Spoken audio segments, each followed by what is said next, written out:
Then Welcome to the hour-long season finale of Stick to Sports. I'm Brian Burrows. And I'm Ben Diamond. Today we will take a look at the NBA and NHL playoffs and updates on the MLB season.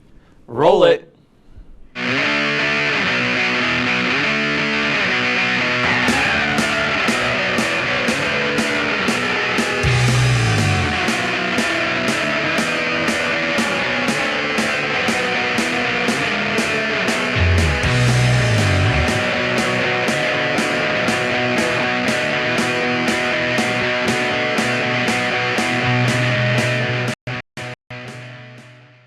The Oklahoma City Thunder head into the second round of the Western Conference playoffs on an 8 days rest after sweeping the Pelicans. They'll take on the Dallas Mavericks, who took down the Clippers in 6 games, finishing the series on Friday. The beginning of this series will be a testament to the question, is there such a thing as too much rest in the playoffs? Ben, will the week's breaks on the Thunder's role make more on matchup with?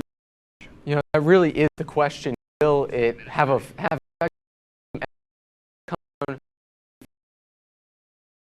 have that veteran mindset where, no matter how much time it's still business as usual, or will it be more of that fresh mindset where really a lot of these guys are young.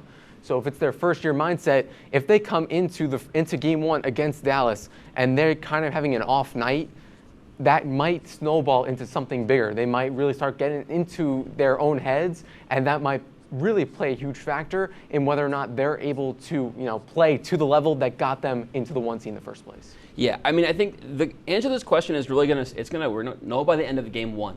How do the Thunder come out of that game? Were they practicing hard all week, or did they take it light and kind of recuperate but not put themselves in playoff mindset?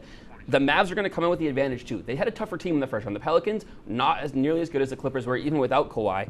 And personally, I see the Mavs pulling through this series if they can get up by 2 games early. If they take a 3-1 lead or a 2-0 lead, this series really feels like Mavericks. I think a young Thunder team is going to have a lot harder time coming back.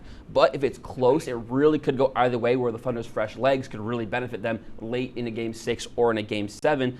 I do think the Thunder's success also relies on Chet and Jalen Williams. Chet, a 16.5 per game score, Williams, a 19 per game score. They need to take advantage of the big man matchup they're going to have against Dallas, because the guard play is going to be pretty similar. Absolutely. And with that veteran play with the Mavericks as well, could play a huge factor in this game.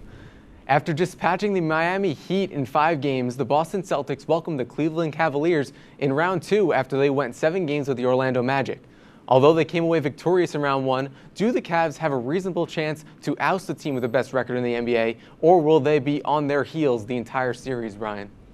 I really feel like the Cavs are going to be on their heels this entire series. The Celtics were the best team in the East for a reason. They have the starting rotation is better than anybody else's starting rotation in the league. They have some bench depth as well. They took 3 wins in the first round against a tough Heat team by 20-plus points. Cavs, on the other hand, had Orlando, who was supposed to get on easy. They took them to 7 games. The Celtics match up well all over the court. Holiday is going to versus Mitchell, White versus Garland, probably Porzingis versus Allen and Mobley. The matchups just are too good, and I don't think the Cavs have the defender to stop the Tatum, Brown, Porzingis tandem for Celtics. Yeah, truly, the Celtics team is they're too good. They're one of the best teams of all time, I think it's safe to say. So really, I don't think the Cavaliers have much of a chance at all, even to get it to 5 games. Because, there was a lot of talk back in January when Cleveland had that 9-game winning streak, and everybody's like, oh, they're the real deal this season. But then you look at who they beat in those 9 games, and it was the Brooklyn Nets, it was the Toronto Raptors, the Detroit Pistons for about half or more of those games. So really, it doesn't mean much that they won 9 games. It's a great feat, but it's certainly nothing to really look at if they haven't beat other playoff teams. So when you look at this Cavaliers team now going in to face the Celtics, I don't think they have enough support around Donovan Mitchell to really do much. Garland, he has been solid, but he hasn't done quite enough in these playoffs to really prove to fans and to other teams that he could be a threat that can help this Cavaliers team win games. Yeah, and you mentioned Mitchell carried them through the first round. He had a 50-point performance in a loss. He just can't do it all on his own. The Indiana Pacers head to MSG for a second-round matchup with Jalen Brunson-led New York Knicks. Each squad features a first-time All-Star guard, Brunson and Halliburton, a former Raptor, Anunoby, and Siakam. Do the parallels between these squads mean this is going to be a great series, or do you expect a short one? This will absolutely be a great series. Game 1's going on right now. It's been really, really close so far through Game 1, but this series is a clash between 2 different styles. the Pacers really fast and offensive style that they'll run down the court right when they get possession. They'll run right down the court and get an easy layup. Whereas the Knicks, they'll take it a little slow. They'll try and have plays develop a little bit before trying to get a shot off and really run the shot clock. So it's really going to see which team is going to dictate the pace in this series. But ultimately, there's a lot of history between these two teams, a lot of playoff history in the 90s. And I think this series will go at least 6 games, but both these teams have a shot to go on to the conference finals. No, I completely agree. I see a great series for this entire thing. And I think we could see a couple blowouts in this series. I think the Pacers could very easily outrun the Knicks in some of these games, and the Knicks could very well just slow them completely down and force the Pacers to play completely out of their system. And it's going to look awkward sometimes, a couple blowouts, but I think a couple blowouts in this series would make for an amazing watch. The teams match up well. You see Halliburton and Brunson are going to go toe for toe probably this entire time. Siakam and Randall, 2 veteran forwards who have playoff experience, are going to kind of be battling it down on the block. You get some good younger big men in Mitchell Robinson and Miles Turner. I think this probably goes 7 games. I feel like the Knicks are going to win. I think Thibodeau's system is going to lead them there, but it's going to be absolutely amazing to watch this all through. Yeah. I mean, it's going to be really interesting to see how the Tibbs system deals with the really quick pace that the Pacers play with on a consistent basis. The Minnesota Timberwolves defeated the Denver Nuggets 106-99 in Game 1 of the Western Conference semifinals on Saturday.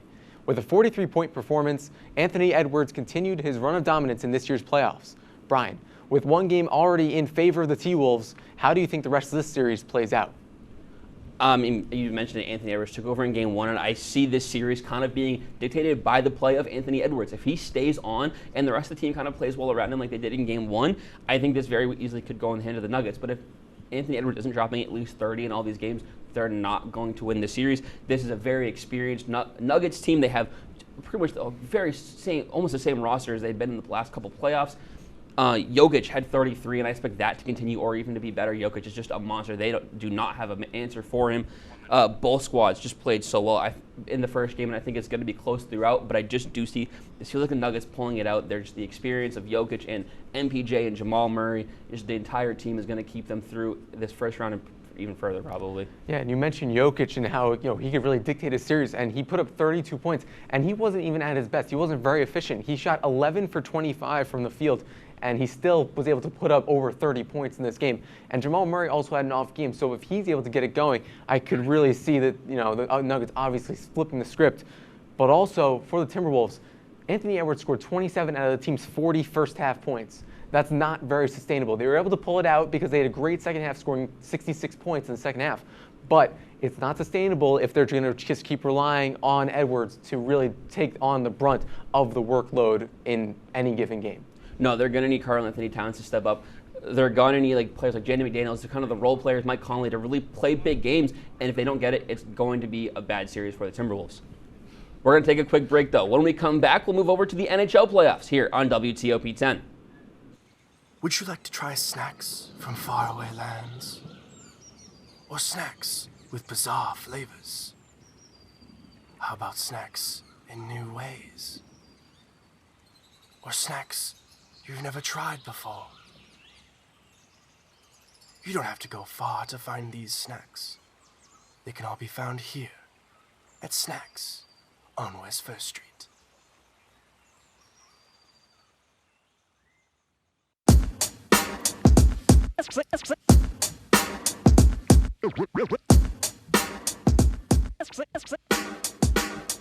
Yeah, we're walking around campus, and what do we see? All these clubs are looking. They're looking for me. There's hockey, There's improv, so much to see. So let's go try them out and see how they be. Come on and please watch. Our embarrassments free. Tune in to Amateurs on WTOP. Happy Friday, Lakers, and another beautiful day here in Oswego, New York. I'm DJ Don Perone, and I'm happy that you're starting your weekend off right listening to WNYO 88.9 FM, the Laker Radio Network. I said, darling, can you see? There's no room for us. There's no room. Now our lives are changing. Promises keep slipping. And I'm always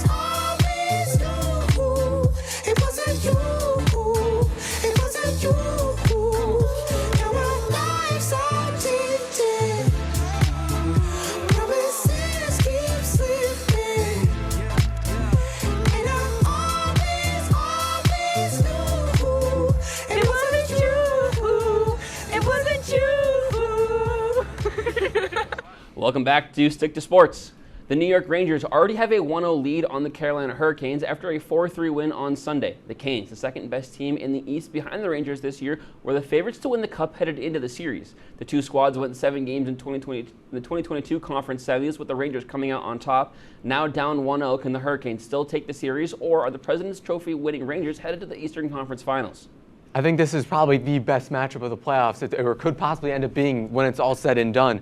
But this Hurricanes team can definitely still win the series. They didn't come right behind the Rangers in the standings for a reason. They just have a tougher hill to climb at this point. They need Frederik Andersen in net to get back to the form that he was consistently in the first round against the Islanders. Because if he can go like that, then I'm sure that a lot of these games will be close. He was making save after save in that series. But I mean, also holding down Mika Zibanejad, who was fantastic in the first game, 2 goals and 1 assist to take down the Hurricanes in Game 1. But also something that's important. At the trade deadline, the Hurricanes got Evgeny Kuznetsov, and he was held completely scoreless. No shots on goal, no goals, no assists, nothing. And that's going to be very important because he was a factor in the first series of this in the playoffs, and they're going to look for him to be a factor in this one as well. Yeah, as far as the Rangers are concerned, I think they have 2 X factors. It's going to be Shesterkin in goal, who has been very, very good, but he did allow 3 goals in that first game, and it's kind of iffy. That's not a great mark, but it's not bad. And it's going to be Panarin, who played really well in that first series, got that playoff monkey on his back, but versus a much tougher Canes team. Can he continue the success? They're going to need to slow down the Canes offense. The Hurricanes just play so well. Kuznetsov and Jake Gensel, all on the offensive side. But if the power play unit is working for the Rangers, that is going to all they really need. Absolutely. There's a lot of factors in here, but right now this series is still very even. After a clutch overtime goal by David Pastrnak to win Game 7 over the Toronto Maple Leafs, the Boston Bruins are set to face off with the Florida Panthers, the team they lost to in the first round of the playoffs last year after leading the series 3-1. What are some keys for both these teams as they each look to make an Eastern Conference Finals appearance, Brian? Well, for the Bruins, they're going to need the offense to kind of step it up just a bit here versus the Panthers. But they did take the season series. They won all 4 games, 2 in regulation, 2 in overtime. So that's a good sign for them, but playoffs is a completely different animal. The Bruins are going to need the goalies to stay strong. They cannot win high-scoring games. They're going to need 1 to 2 score games. They're going to have to keep it low-scoring throughout the entire series. I think if they give up more than 4 goals, they probably lose the game no matter what. For the Panthers, they're going to need to blow by the Bruins offensively. They're going to have to get through the tough goalie tandem and the tough defense. And they're going to have to get on the power play. If they force the Bruins to play down a man, it's going to be a very good series for them. Yeah, I completely agree with you, especially with the goalie play. Swayman did not look very good in the series against the Maple Leafs, and I think that's going to be very important because of the high-powered offense that the Panthers have and that they were able to put up against the Lightning in their first-round matchup. So if the Panthers are able to just pepper Swayman with the shots, I'm sure they'll get a few lucky bounces and maybe some lucky goals to put them ahead and really shift momentum. But also, if the Bruins see the same Pastrnak that they saw in Game 7 other than the rest of the series, that could be good signs of things to come as well. But the Panthers need to keep their foot on the gas because their play in round 1 was really, really good, and they beat a Lightning team that was really hot heading into the playoffs. Yeah, I agree. I mean, I think the Panthers probably come into the series a little higher than the Bruins. They're probably just kind of feeling it a little more. They probably are the favorites heading through the series, but I don't think you can underestimate the Bruins. If they turn it on, if everything's playing well for the Bruins, then no one's really going to stop them. The Dallas Stars head into the second round, coming off a long 7-game set with Vegas. They take on the Colorado Avalanche, who took down the Jets in a gentleman's sweep. The Stars' defense, 8th best in the NHL, will have to try and stop the best attack in the league. Coming in tired, can the Stars slow down a dominant Avalanche team? I think that they can. I think that what we saw from the Avalanche in the first round was really, really impressive, but also Connor Hellebuck for the Winnipeg Jets was completely off his game. Vezina, he's on the list right now to possibly win the Vezina, and he was just completely off it. But so if Ottinger in net for the Stars is able to just keep his cool and keep doing what he did in the regular season as well as in the first round against the Golden Knights, I'm sure it's going to be making it much tougher for Colorado to get the same goal totals that they did in the first round. But now, as for the skaters for the Stars, Wyatt Johnston and Jason Robertson are going to enjoy facing off against Alexander Georgiev because of just how he's not been as consistent or as good as the Avalanche have hoped he could be. So if they can get shots on him, they might have much more success than they would have had against Aiden Hill in Vegas.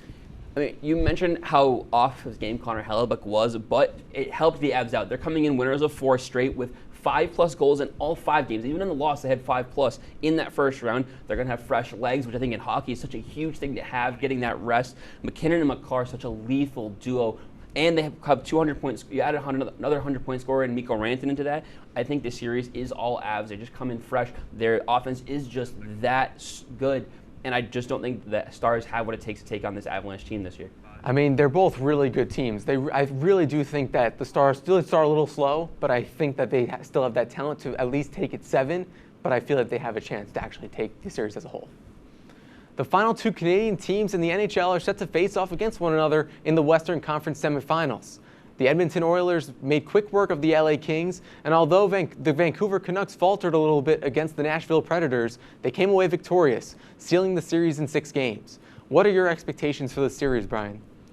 I'm expecting a really good series. I think it's going to be offensively very hot, but I do think I see Canucks coming out on top. The Oilers tend to falter in the playoffs. They played well in the first round, but I just see the second round versus a much better Canucks team going in the favor of Vancouver. The Canucks, they swept the season series 4-0, and for the Oilers, they're going to need Stuart Skinner to step it up. He didn't play too well in the first round, and in the playoffs, he really seems to kind of falter, can't handle it under the big lights, and Thatcher Demko is really good. I know he was injured, he got injured, but the goalie tandem just in general for Vancouver, so good. Yeah, I agree and I disagree with you on how much offense there's going to be in this series. Ultimately, I think the Canucks actually are going to have not a lot of offense, as we saw against Nashville in round 1. And I think that's going to play a very important role. I think that they can still win games defensively, but I don't think we're going to see a lot of offense out of them. But on the other side, with Edmonton, with Thatcher Demko being out, with Casey DeSmith being out, I think that's going to allow Connor McDavid and co. to really kind of feast on the offensive end and score a few goals in each game. I think we're going to see a lot more offense on Edmonton's side than we will on the Canucks side, but it's still going to be very close games just because of the Canucks defense. Yeah, I see what you're saying with the Oilers, but I don't see it, I think, because the way they falter. I know McDavid has to get over that hump at some point. I just don't see it being this year. I mean, he can. I think he can. He's the MVP winner for a reason. He's one of the best scorers in the NHL. I think he'll get over it. I think it's right now. We're going to take another quick break. When we come back, we'll talk all things MLB here on WTOP 10.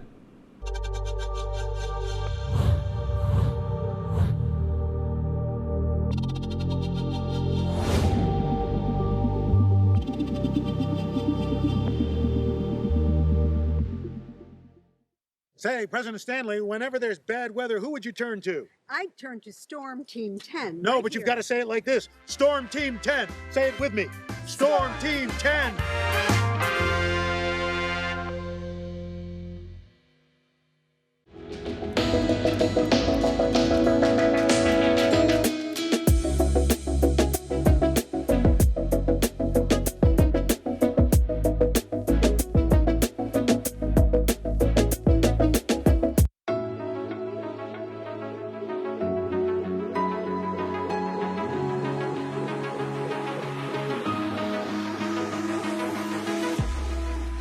Roll it.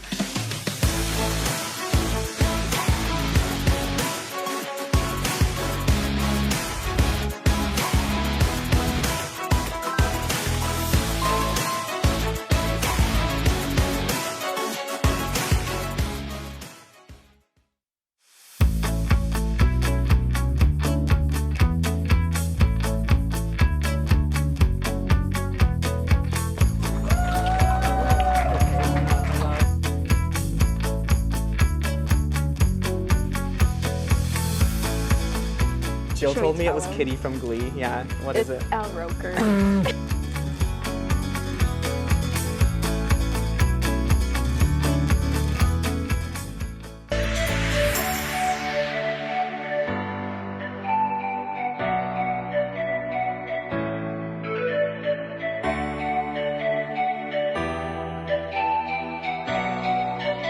Welcome back to Stick to Sports. The Minnesota Twins won on a 12-game winning streak before losing the final game of the series to the Red Sox. Now, 19-14, they sit second place in the surprisingly competitive AL Central. 4 teams have 18 or more wins, Ben, is this division going to be this competitive all season long, or will one pull away from the pack? I mean, the AL Central, you never know what you're going to get from this division. It's always either really, really bad, or they're always really, really in the middle, or sometimes, they might be really good. Right now, I think they might all be really in the middle, so I feel like we're going to see a lot of teams 4 or 5 games over 500 or around that at the end of the season. But right now, I think it's going to be really competitive. I think it's going to be very close. I don't think any one team's actually going to be able to pull away. What the Twins are doing right now is really, really impressive, being able to win as many games in a row as they have. However, the rest of the teams in the division are staying really, really close, and we can also expect them to fall back a little bit. But they all have young cores, so I think I'm really excited for this AL Central for the next few years. Yeah, I agree with you, but I want to say I think it's probably going to be a 2-team race, though which 2 teams, I'm not 100% sure. I think the Guardians are probably one of them, but honestly, between the Twins, the Tigers, the Royals, one of those young cores is going to pull away from the pack, and I'm not sure which one it's going to be. My bet, though, honestly, going to be the Royals. Now, I replaced the Tigers with the Guardians in my 3, so one of those 3 or 4 teams really could be towards the top of that division. After losing a crucial series against the Baltimore Orioles, the New York Yankees headed home and swept the Detroit Tigers to put them at 23-13. It has been a solid start to the 2024 season for the Yankees as they go 10 games above 500 and have seen some promise from their starting rotation and bullpen, but their lineup has been inconsistent. Who needs to step up for the Yankees lineup in order to get the Yankees to really get going, Brian?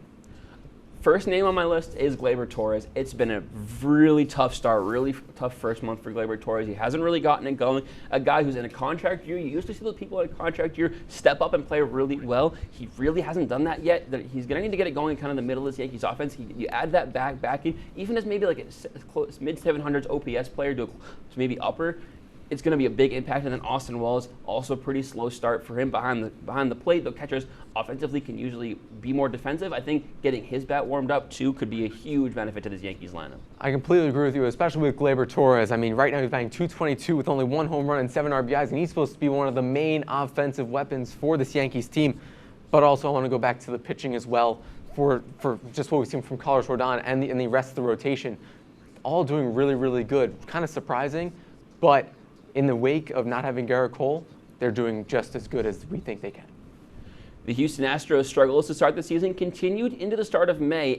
After losing 2 of 3 to the Seattle Mariners over the weekend, they are 12-22 in 7 games out of first place in the AL West. The injury bug that plagued them, though, is starting to lessen, with Justin Verlander back in the rotation and Christian Javier expected back this weekend. As players return from the IL, do you expect them to get back into the fight, or is Houston's reign in the AL West officially over? It is way too early to count out the Astros, given their track record over the last 8 years.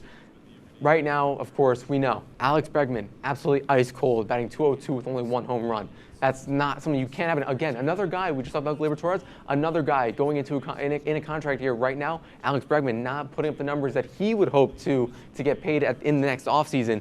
Starting pitching reinforcements are really great. However, the lineup needs to be better.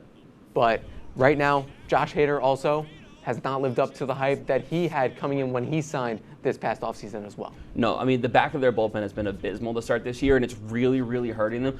But I just think it might be time for them. I think, especially if this hole keeps getting deeper in the AL West, it's going to be that much harder to get out. They have a really good Mariners team at the top right now. Rangers are still here, and surprisingly, the Athletics. And speaking of the Athletics, after being the laughing stock of the league last season because of on-field performance as well as front office and ownership issues, the Oakland Athletics have gotten off to an unprecedented start, sitting at 17-18, 2.5 games out of first in the AL West. Brian, what has changed for Oakland this year compared to last year? This is like one of the weirdest things that I've seen in baseball. I mean, this roster really didn't change from year to year. They added some veteran starting pitching that on any other team would be a 4 or a 5 or that extra guy coming out of the bullpen. They didn't really add a bat except for J.D. Davis, really. They just their young guys kind of developed. Brent Rooker, Esteury Ruiz, some other guys just kind of stepping up a bit here and there. And then I think it's the emergence of Mason Miller. They finally have that closer to lock down the back end of a game when they're in it. But I honestly have no clue because this team really should have been just as bad as last year. I absolutely think it's because their whole minor league roster had major league experience. They had an entire season or 2 of major league experience. So now they're kind of getting used to how pitchers pitch, just how they should spread it across the field. And also, you mentioned Mason Miller. That's fantastic in locking down games late. I mean, they couldn't ask for a much better combination right now than what they found early in the season. The Los Angeles Dodgers officially found their stride. They've won 10 of their last 12 and just swept the Atlanta Braves. The entire team is starting to hit its stride with the bats putting it together and the pitching staff looking strong. They now get a 3-game set with the struggling Marlins and put Walker Buehler on the mound for the first time since 2022. Ben, are we finally seeing the Dodgers everyone thought we would? I mean, it was a given we'd see them eventually. I mean, early season rust, I think, affected this team a little bit more than it did other teams, probably because they flew to Korea and then flew back. So maybe a little bit of that jet lag and, throwing off the normal routine kind of maybe played a factor into this. But now being over a month in, this Dodgers team, of course, is right back in the rhythm. Everybody's doing exactly what they need to do. And we were talking about the Astros getting reinforcements. The Dodgers are getting reinforcements. As you said, Walker Buehler coming back after a 2-year absence. I mean, what more could you ask for this Dodgers team? This is what we expected from them, and they're just going to continue to get even better as the season goes along. Yeah, I mean, I think the biggest knock you had on the Dodgers coming into the season was just the rotation was a bit lacking. You had Kershaw, you added Yamamoto, who struggled a little coming out of the gate, and Glasnow, but it was kind of those last 2 spots were kind of awkward. You add Buehler back, you have some emergence of Gavin Stone, and all of a sudden this team looks electric, they look dominant, and I think they're, again, going to be a 100-plus win team. The Toronto Blue Jays, considered as a team that could be towards the top of the American League, has struggled to start the season, currently sitting in last in the AL East with a 16-19 record through 35 games. They had hoped the return of Alek Manoah would help inject some life into the team, giving them a push forward with a strong first start back, but the former Cy Young candidate struggled, allowing 6 earned runs in 4 innings pitched. What is going wrong for the Blue Jays right now, Brian? I think as a whole, they didn't really do anything in the offseason to bolster their team. They were an average team last year. They were kind of betting on their young players to really come into their own and finally hit that peak. But Vlad Guerrero has just continually fallen off. Bichette looks good, but he can't carry a team. Dalton Varshaw's been okay. But then they added Justin Turner as really the only bat. You have an aging Springer, and the rotation had looked good. Barrios has been dominant to start the year. Gosman's been pretty good. But as a whole, they just didn't really do anything to bolster the offense. I think that push for Ohtani and then losing him would just hurt them so much, and I think the whole team's dragging because of it. Yeah, none of their regular players in the lineup are hitting over 300. Justin Turner, as you mentioned, they're pretty much one off-season acquisition, is the closest at batting 283. And Bichette struggling, batting 195. Springer batting 205. That's a recipe for failure if I've ever seen it. Barrios and Kikuchi have been bright spots in the rotation, but they have the pieces, but they need more. We're going to take a quick break. When we come back, we'll be joined by one of our producers, Alex Brooks, here on WTOP 10.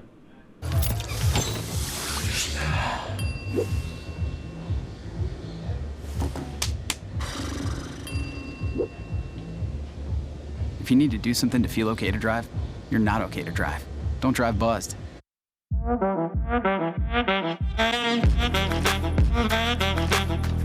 Shine on that black. Look at the bling. Do we got a diamond tester on? Yeah, that's getting bad. Yep. 10 out of 10 recommend on Yelp.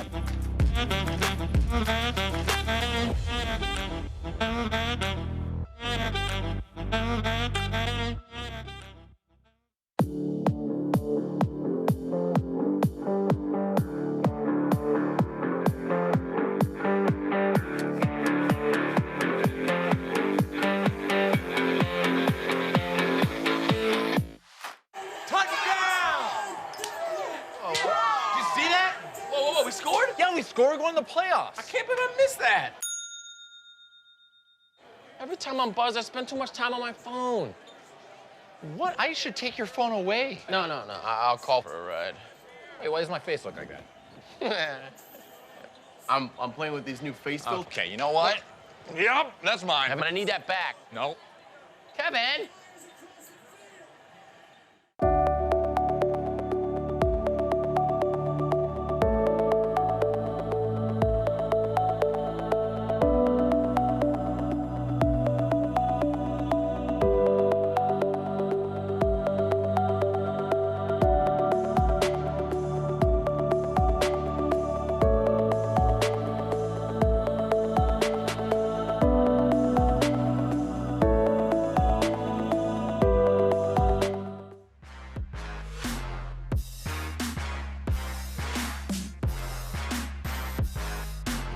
Welcome back to Stick to Sports. Joining us now is Alex Brooks, one of our producers. Alex, what do you have for us tonight? Thank you, Ben. We start off this season finale fast break from Detroit as the 2024 NFL Draft concluded last Sunday, and we'll recap our best and worst picks from the three-day event. Brian, I'll have you start off. Who knocked it out of the park? Well, my best pick was actually your Eagles, Brooks. Quinyon Mitchell, that's how it goes. The best corner in the draft, falls to number 22 to the Eagles. Should have gone higher. There were cornerback needy teams above the Eagles, and somehow the run on corners just didn't start until your team picked Quinyon. Crazy that he fell that far. The best corner in the draft. I don't know how it happened, but you got the best pick. Yeah. Yeah, and you said the worst as well. He's a really good corner, and they got two. Then they got two, so that makes it even better. Yeah, it makes it even better because you get both of them in the one draft, him and Jajeen. Yeah, definitely getting in the top corner, Quinyon Mitchell and Cooper DeJean. That was something that I was, really happy about. But like the Brock Bowers pick, I was kind of surprised. It wasn't really a need. I'm sure that you probably wanted the Raiders to go offensive lineman there. Yeah, I thought the Raiders should have gone offensive line or corner. They have both a need. You don't take tight end in the first round unless it's the only thing you need on the board, and that was not the case. Shouldn't have been Bowers in the first at 13. I think it was the worst pick in the draft. Ben, what about you? And for me, my best pick, I'd say, is Nate Wiggins, the cornerback, going to the Ravens. I felt like he could have gone earlier in the first round, but he ended up falling all the way to 30, and I think that's just a great pick for a need for the Ravens. My worst pick is going to be running back Jonathan Brooks at number 46 with the Panthers. They didn't need another skill guy after getting Leggett with the 32nd pick in the first round. I think they needed to protect Bryce Young, or at least get some defensive help as well. No, I really liked the Nate Wiggins pick. They said it to him. He was going to go there. And I agree with you. Brooks was just a terrible pick. He was not a second-round running back. Yeah, and we'll go to my picks for best and worst from the NFL draft. We can see that right there. Yeah, my best was A.D. Mitchell. I'll go real fast from number 52 of the Colts.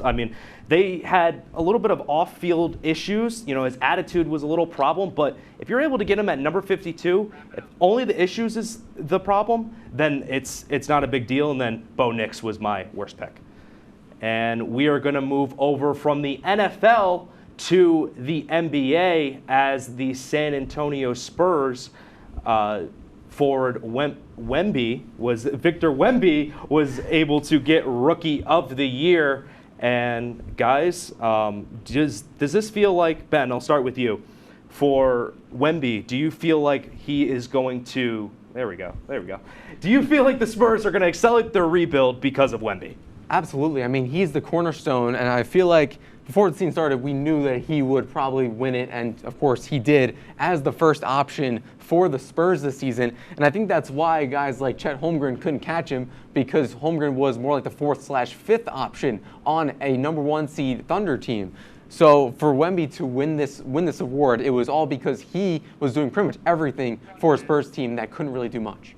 Yeah, Wemby, excellent player. He proved all the haters wrong. He couldn't translate, but I think they should accelerate this rebuild. The NBA has proven right now that draft and develop strategy works. You look at the Thunder, you look at Orlando, you look at Denver, 3 teams that have just drafted their cores, and it's starting to work out for them, especially the Thunder and especially Denver, and Orlando's kind of getting there, making the playoffs this year. You should bring in vets to supplement the talent that they have, but they're going to end up with a really high pick this year, and I think they just need to draft and develop and do not push it around Wemby, because that's just how these teams fall apart. Yeah, and it reminds me of the Ginobili and Tim Duncan building that Spurs team. I feel like you don't have to accelerate it. You can give a couple years, 3 to 4 years, and build around Wemby, and you can be patient and see if you can build a championship team. Lastly, let's head to the diamond as the red-hot Cleveland Guardians took a huge hit to their offense with prolific leadoff hitter Stephen Kwan heading to the IL and facing up to a 4-week absence. The Guardians will call up Kyle Manzardo to fill in for the injured Kwan. Ben, how much of an impact will Kwan's injury have on the Guardians' success moving forward? It's going to be a huge blow. Kwan really leading this team on offense in pretty much almost every category. But good teams should still be able to win in one of your top players' absences. That's what makes the mark of a good team. And right now, we haven't even seen the best of Jose Ramirez this season. He has not gotten off to a great start. So if he's able to get it going, all of a sudden, the loss of Kwan doesn't look as bad, because now Ramirez is doing what he normally does, and he's scoring runs, he's pushing runs across, and he's just creating offensive opportunities for this Guardians team. Yeah, I mean, I think this is going to hurt the Guardians a lot. Stephen Kwan, this year, 353 batting average with an over 900 OPS, and he's been close to 500 in his last 7 games. He's a 2-time Gold Glover and just an excellent leadoff hitter. Having that guy at the top of the lineup that just gets on base. He just hits for contact and gets in front of your big mashers like Jose Ramirez. Having that guy is such a big help to a team. I don't think people even realize what it can do. And not having him, trying to replace him with a rookie who needs to prove himself now, though giving him that option to come up is nice. Needing a guy who's going to prove yourself to replace a established player is never the best option. Yeah, it's going to be a huge void, guys. I mean, Stephen Kwan, he sets the tone for the offense. He is that leadoff hitter. I mean, he's one of the best hitters, if not the best leadoff hitter in the MLB. I mean, he has a lot of speed. He has a lot of speed on base and also in the outfield. So you have to not even just do his bat, but also his defense and his stolen bases. It's going to be a big void for the Guardians moving forward. Absolutely, absolutely. But we are going to take a quick break here on Stick to Sports. Thanks once again to Alex for the fast break. When we come back, Brian, Alex, and I will take your calls. Think of some questions and don't go anywhere. You're watching Stick to Sports on WTOP 10.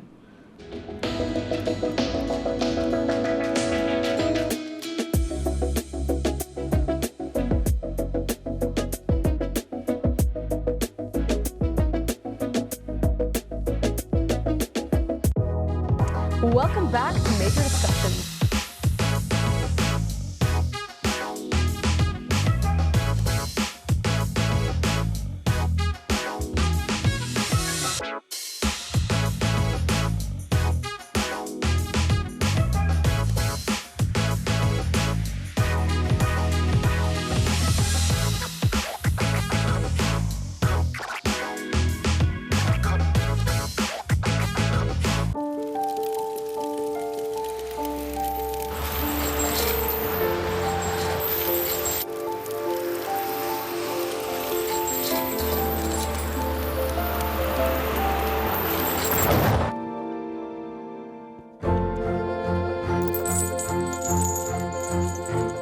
Did you know dragging chains can spark a wildfire? Only you can prevent wildfires. When I was in foster care, I never knew when I would have to move. So I always had my suitcase ready to go. Then one day I was adopted. My new parents opened their hearts and home to me. My parents cook my favorite breakfast for me every morning. My parents take me on trips I never thought I would go on. They gave me a home and an even better reason to use that suitcase. My parents aren't perfect, but they're perfect for me. Hey there, I'm Al Roker, class of 76. Yes, way back in 76. Back when the earth was cooling. You're watching WTOP. Welcome back to Stick to Sports. It's time to answer the phone. If you have a sports question, give us a call. Guys, I'm excited to see what we get here. Some questions. I mean, there's a lot going on with the playoffs. Yep. MLB season in full swing. This is gonna be fun. I mean, we always prepare all of our segments. No, we never go off the top of the head. So this is gonna be fun to see what kind of challenges these fans are gonna ask us, like just to see what we're gonna say here, come off the top of our head. Yeah, this is gonna be very interesting. I mean, also, you got to think, we're only 45 minutes away from Syracuse. Syracuse women's lacrosse just got the 3rd seed in the NCAA tournament, so maybe we have some women's lacrosse fans wanting to call us. Don't know if we're prepared for that, but we'll see. It's a possibility, but we'll just have to wait and see if we end up getting a call. Or we're just going to have to. We're just going to have to fill in all this time. We'll fill in the entire time. We'll talk about how right now we all tried to match today. Yes, we did. For the final episode. Did. We all tried to match. Here we go. Here we have a call. Let's see. Hello, caller. Hi, Mark from Minetto. I got a question about who's your guys' favorite on your team, your football team? Who's the most underrated player on each team? Underrated player Mark from on Minetto. your favorite team, Brooks. I'm sorry, could you repeat that question? Your favorite underrated player on your favorite NFL team. Favorite underrated player? I got my answer. Favorite team is the Atlanta Falcons. Tyler Algier, super underrated running back. Man could be a 3-down back, but the Falcons don't use him that way. Easily could be a 1,200-yard rusher for the Falcons if they didn't have the multiple running back backfield. Yeah, I'm going to go offense as well. I'm going to say Devontae Smith. I know he might be a wide receiver 1A to A.J. Brown, but A.J. Brown is always overshadowing Devontae Smith. So I feel like Devontae Smith could be the wide receiver 1 for any single team. Maybe my bias is coming out, but yeah, Devontae Smith there. You know, I think it's really difficult, but I'm going to go with DeMarcus Lawrence. I feel like he always gets overshadowed right now by Micah Parsons, by of course all the offensive players like CeeDee Lamb and Dak Prescott. But I think what DeMarcus Lawrence brings to the defensive line, to the edge for the Cowboys, is really something that if they didn't have him, I think that this defense would be much, much worse. Yeah, I agree with that.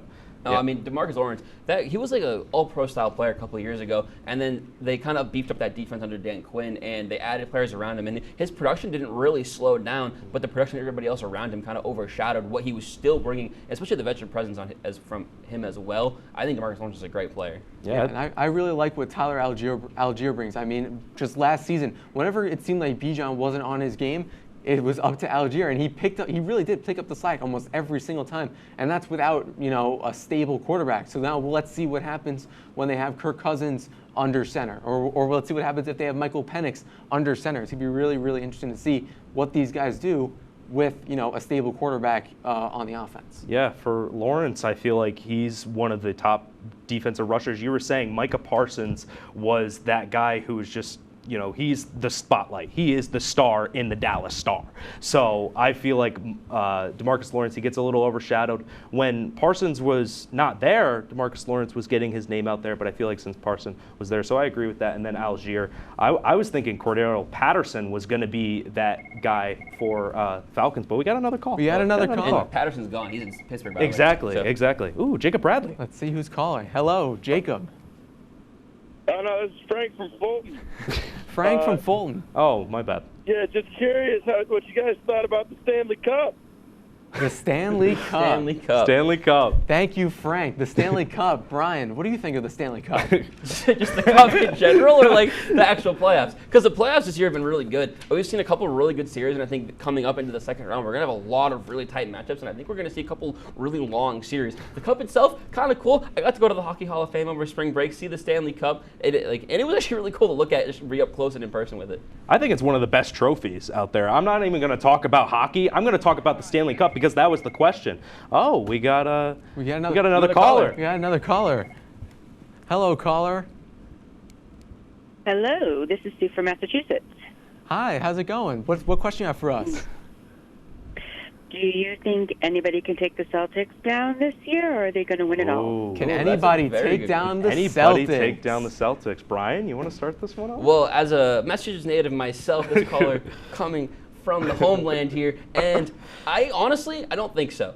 Ooh. This team is just built so well, and they're finally, the injury bugs that's plagued them in the playoffs the last couple of years, finally kind of going away. They have dominant defensive guards, they have dominant offensive forwards, and they're built just so well this year that I really don't see any team overtaking them unless Tatum disappears again, which I don't see happening. Yeah, and I feel like the Celtics, they have to get over that hump. I feel like with Jason Tatum and Jaylen Brown, they have this team this year. It is right in front of them, but we've seen in the past that they can't really get over that hump. So, I mean, if they're able to get to the finals, I feel like it might be tough if the Timberwolves, Thunder, the Nuggets just came off a championship, these hungry teams in the West. So, but I feel like in the East, I feel like it's the Celtics to lose. It really is the Celtics conference to lose. I mean, just what we were saying earlier when we were talking about it, the Celtics, one of the best teams of all time, just this team they have this year, it's up there. It really is just based on how they've played and the core that they have. They really did a great job in the offseason, and we saw it.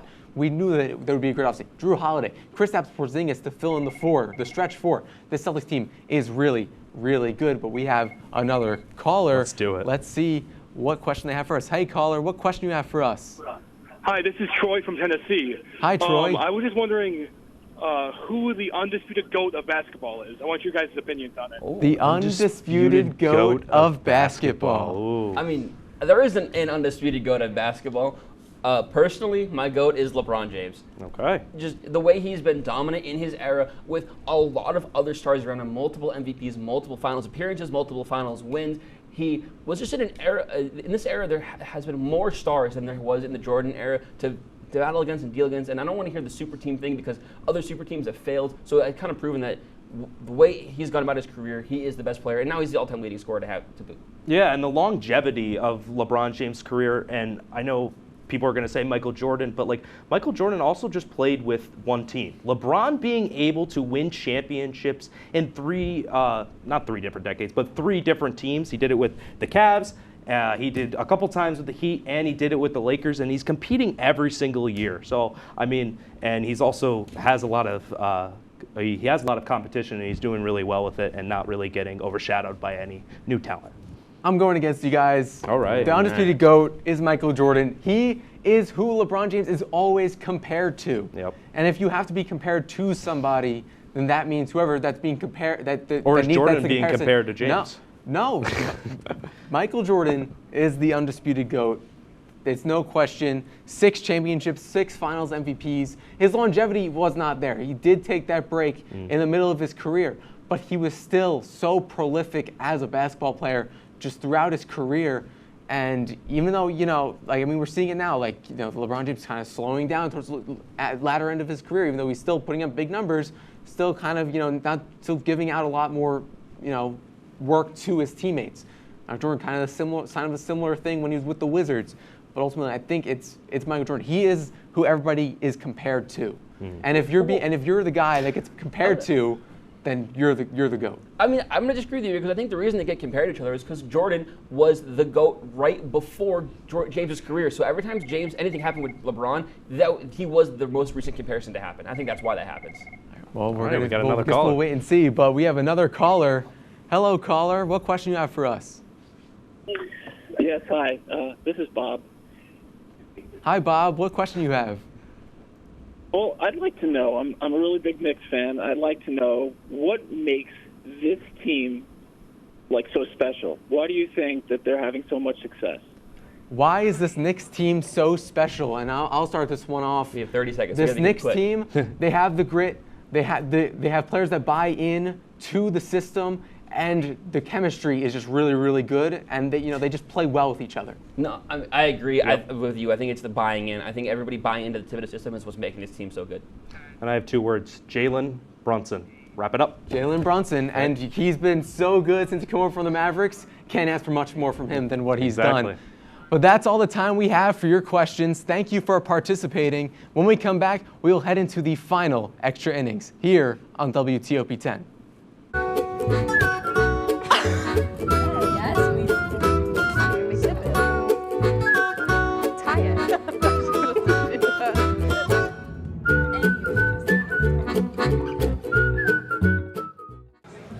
Put the keys down, Kevin. But I'm gonna drive home. There are several warning signs present that you shouldn't be driving. I guess I have really been looking for love in this dating app. Yep, I'm definitely gonna call a ride home.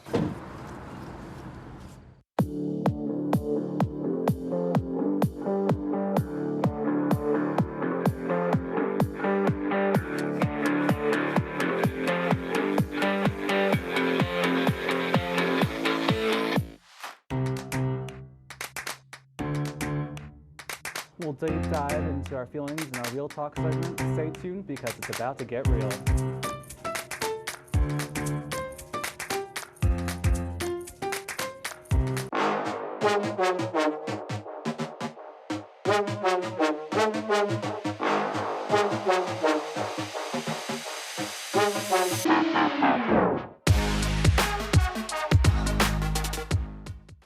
What's going on? Yeah, we go on at like 11:30. It's like no. What do you mean no? It's 10:30. 10:30? Yeah, it's 10:30. What do you mean it's 10:30? Hey, don't touch that. That's my ladder. Hey, man. Whoa. You know this book was already discounted 10%? Wow. Wow. Get a close up of that one. Matthew, Broadcast news. look at that. Can we go back inside? I want to sleep in the studio again.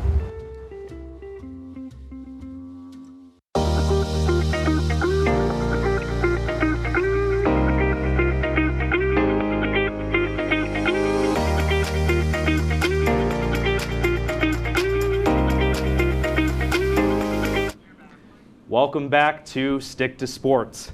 It's game 162. Game is all tied. Ben Diamond, Brian Burrows, and Alex Brooks are due up for one last time with everyone's favorite segment here on Monday nights, Extra Innings. Well, with the semester coming to a close, let us start it like we always do and take a look at those final standings. And look it right there for this semester. And Ben, congratulations. There you go. 21 You are and 9. in first for this semester. Brian ended up taking second, but I got over 500, something that I didn't do last semester. There you go. You know, I take my moral victories here. I really had a big comeback from last semester. Last semester was really bad. Well, the next thing we have is the overall standings for the entire year. Let's see those. So let's see that. There we go. Yeah, Final let's standings. go. Overall Brian, winner. overall winner. My first semester was so dominant. Like I don't think I was losing 20 and 25 the first semester. Well, and that's like, insane. Yeah. No, my first semester I was like close to 30, like 30 wins. So Yep. I don't think I was losing that, but it was close to the end. It was really close, but it was a good clean match. Yeah, and I got over 500 once again. So you know, taking these moral victories. Moral I know victory. you guys. Yeah. I know you guys are up and celebrating those, but I'm taking my moral victories. All right, let's start off the best bets with who we believe is going to win the NBA Finals. Brian Burrows, I'll start with you. Well, we just had it as the caller. I think it's going to be the Boston Celtics. I think I just said it before. The team is just so good. It's built so well. They just have scorers all over the floor, defensive players all over the floor. I don't think anybody can beat them. And the bench players, Pritchard, Hauser, they just have too much to stop. Ultimately, as my fandom, I think the Knicks because that's my fandom, and I'm just gonna say that for the record. But my real pick, the pick that I would go with without biases, I'm going with the Denver Nuggets. I know they're down right now 1-0 in the series against the Timberwolves, but I think that their experience and I think that the fact that Jokic and Jamal Murray didn't have as great a games as they could have, I think that they will end up turning it on for the rest of the series, and they'll end up taking the series in at least 6 or 7 games. Yeah, and you're not the top unless you can beat the person at the top. So I'm going to agree with you, Ben. I'm going to take the Denver Nuggets as my NBA champion. So let's move to the Stanley Cup. Who do we believe is going to win the Stanley Cup and become hockey champion of the world? Ben, we'll start off with you.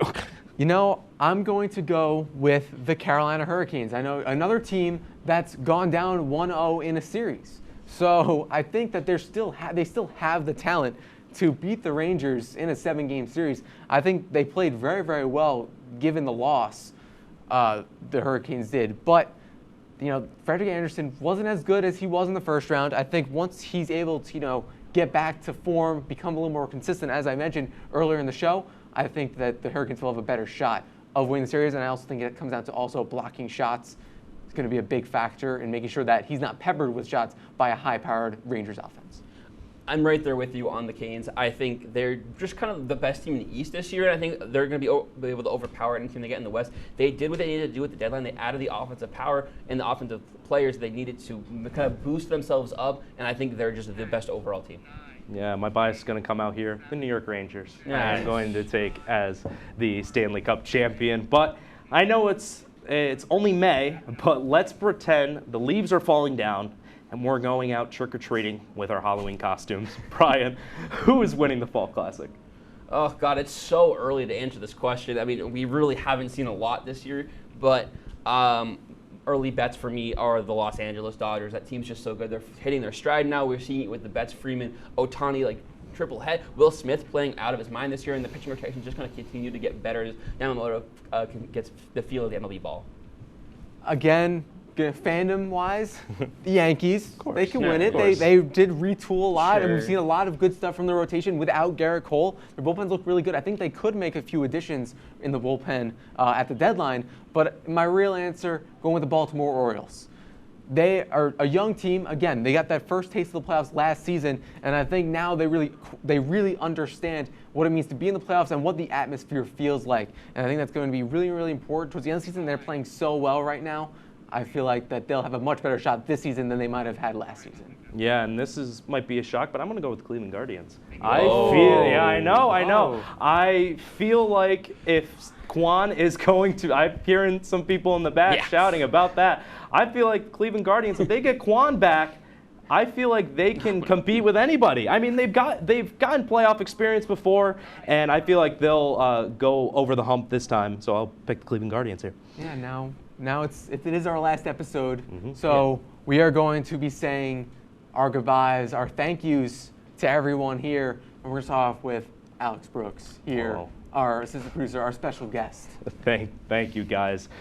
I got a long one. It's been a great ride at WTOP 10. Coming in here as a sophomore, I didn't know what to expect, as everything was very intimidating and new at the same time. However, I truly fell in love with this place because of the opportunities that were given to anyone who walked into the studio, along with the people who truly make it feel special. This has been one of the best 3 years of my life, and I wouldn't trade it for the world. I want to thank a lot of very special people, and I hope I don't get too emotional here. I would first like to thank my parents and grandparents who have supported me through thick and thin, and I wouldn't be here without them. I also want to thank my girlfriend, Jo, who has always been a fan of my work and continues to love and support me in anything I put my mind to. I want to thank Ben Diamond, Brian Burrows for not only inviting me to be part of this show, but becoming two of my good friends throughout these 3 years here. I want to give my appreciation to Jacob Bradley, Kyle Spizak, and Garrett Chan for inspiring me to become the broadcaster and person I am today and being great support systems. To Zach Malamud, our director, thank you for trusting us three with the show and being a great friend and mentor all 3 years. To Ryan Joyce, our technical director, for bringing the constant jokes and bring a fun camaraderie to this station. To Alex Kamenitzer for helping out on video playback all season. You're going to do great things in the future. Our floor manager, Gabby Lagatella, who couldn't be here today, for our constant hard work as our floor manager. To both crews for each season, for your tremendous effort and hard work to ensure that these productions we can be all proud of. Once again, I am really happy for everyone who can be a part of original productions, not just this one, but for the original productions as a whole. So I'll just leave it at this. I'd rather say hello to a new adventure. I guess it's my turn. I got to try and say, not too emotional here. I want to start just thanking my parents and my family. They've supported me through all of this. They've supported my dreams of becoming a broadcaster. They pushed me to be where I am now, and I would not be here without them. I'm going to thank my girlfriend, Sarah, who's been so supportive of everything. She's always watching my stuff, and it's just made me feel like amazing to know that someone's always watching for me. To my friends who really just supported me through the 3 years of doing WTOP. I know I missed out on some things, but just having their support and knowing that they were always like watching me from a distance was amazing to have. To Zach and Joey, who handed the show down to us, I want to thank you for the opportunity to have this. I would not be sitting here without you two. To Ben, who the show was handed to first and actually asked me to be his co-host, I will thank you immensely for having this opportunity. To the crew, who has been here for the last 2 semesters, I want to just thank you so much for everything you've done for the show. It could not have gone on without you, and it's made the 2 of us and the 3 of us look amazing. And to everybody at WTOP who has just supported me through my time, made me a better broadcaster, and made me better at what I do and what I will do in the future, I cannot thank you enough.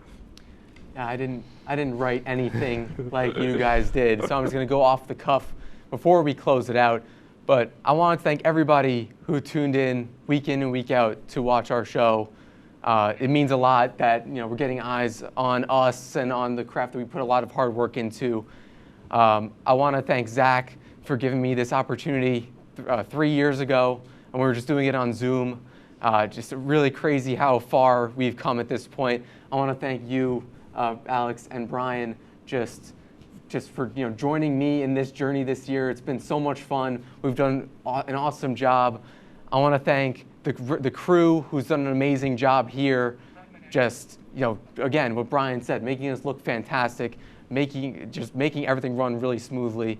And I want to thank my family. I want to thank my grandparents, my sister, my girlfriend, Faith, who's happily joined us here tonight to watch the final episode. And hopefully not getting too emotional, but okay. This isn't the end of Stick to Sports. It's not the end of, it's the end of us here, but it's not the end of Stick to Sports. There will be a new season. Can you guys tell us about what's going on? Yeah, it's going to be Mike Neckers and Connor. What is his last name? Sangus. Connor Sangus and Mike Neckers and Sammy Sozio will be the new hosts. But that is all the time we have here on the finale of Stick to Sports. Thank you for tuning in and week out. Signing off for the final time, I am Ben Diamond, alongside Brian Burrows and Alex Brooks. Have a great night.